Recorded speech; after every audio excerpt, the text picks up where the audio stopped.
میرے عزیز دوستوں اور بزرگوں، اس مبارک مہینے میں فلسطینیوں کے لیے بھی دعا کریے.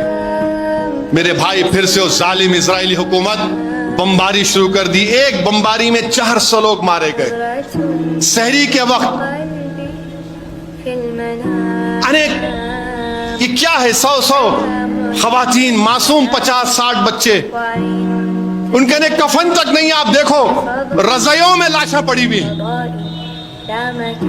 اور یہ دنیا جو تماشا دیکھ رہے، جو فلسطینیوں کا نسل کشی ہو رہی ہے، جنوسائیڈ ہو رہا ہے. ہم اپنے وزیر اعظم سے پوچھنا چاہتے ہیں، آپ بولیں گے نہیں فلسطینیوں پر ظلم کے بارے میں؟ خالی ایڈ دے دو. ارے ایڈ سے کیا کرنا ہے؟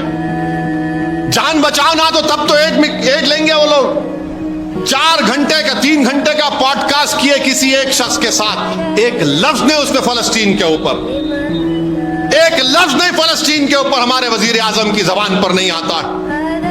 ارے انسانیت کا مسئلہ ہے یہ.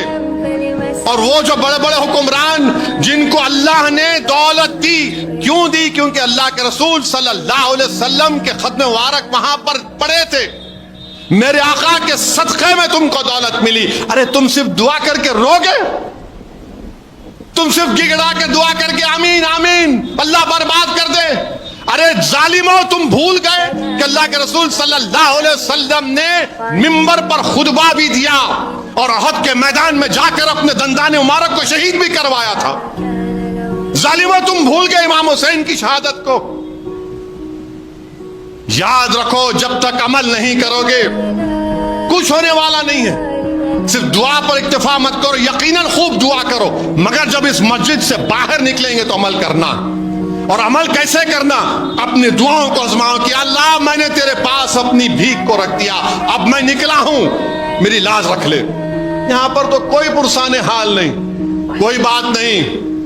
بخاری شریف کی آخری حدیث ہے کہ جب حشر کا میدان ہوگا، اللہ ان تمام سے کہے گا کہ میں بھوکا تھا، میں پیاسا تھا، تم نے میری بھوک اور پیاس کو نہیں مٹایا. تو وہ کہے گا اللہ تو رب ہے، تجھے کیسی بھوک، تجھے کیسی پیاس، تجھے کیسی تکلیف؟ تو اللہ فرمائے گا فلانے مقام پر ایک آدمی، ایک شخص تکلیف میں تھا، تم نے اس کی تکلیف کو دور نہیں کیا. اس دن تو سب کو سامنا کرنا پڑے گا انشاءاللہ تعالی. سب کا حساب کتاب ہوگا، کوئی بچے گا نہیں. اللہ سبحانہ و تعالی سب کا حساب کتاب دے گا. میرے عزیز دوستوں اور بزرگوں، خوب دعا کریے فلسطین کے مظلوموں کے لیے.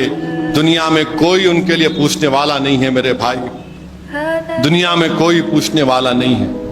آج وہ فلسطینی آج اپنی نظریں اٹھا کر دیکھ رہے ہیں کہ کون ہے دنیا میں جو کم سے کم ہمارے زبان پر اپنا نام تو لے لیں. مگر ہم غزہ کے مغربی کنارے کے فلسطینیوں کا حیدرآباد سے پیغام دے سکتے ہیں. ہم تو ضرور تم کو یاد کرتے ہیں، ہم ضرور تمہارے لیے دعائیں کرتے ہیں، ہم ضرور راتوں میں اٹھ کر تمہاری سربلندی کے لیے دعا کرتے ہیں، ہم تو تمہاری ہر چیز کے لیے دعا کرتے ہیں. ہم بہت دور ہیں مگر تم اور ہم ہمارے دل کے قریب ہیں. یہ ہمارے ایمان کا تقاضا ہے کہ ہم تم کو بھول نہیں سکتے. یہ مسجد اقصی کی عظمت ہم سے پکار کر کہہ رہی ہے کہ میرے بچانے والوں کے لیے تم دعا کرو، ان کی ہمتوں کو بلند رکھو، اور انشاءاللہ تعالی اللہ سبحانہ و تعالی ضرور ان کو کامیاب کرے گا. یہ ظالم شیطان نتنیاہو ہے، اللہ سبحانہ و تعالی اس سے بھی انصاف کرے گا. یہ معصوموں کی آہیں خالی نہیں جائیں گی میرے عزیز دوستوں اور بزرگوں. اللہ ضرور ان تمام ظلم کرنے والوں کو اللہ شکست دے گا. اللہ مظلوموں کے سروں پر تاج رکھے گا انشاءاللہ تعالی. آج جو بادشاہ ان کو نظر انداز کر رہے ہیں، ارے اللہ زمین و آسمان کا خالق ہے، اللہ زمین و آسمان کا مالک ہے. تمہاری بادشاہت ختم ہو جائے گی، اللہ کی حکمرانی ہمیشہ تھی اور ہمیشہ رہے گی. بلکہ اس دن بھی اللہ رہے گا جب اللہ حضرت میکائیل علیہ السلام اس ملک الموت کو کہے گا کہ تو بھی مر جاؤ. اس وقت بھی اللہ کی حکومت رہے گی اور پھر اللہ سب کو زندہ کرے گا. في المنام كلام بعد كلام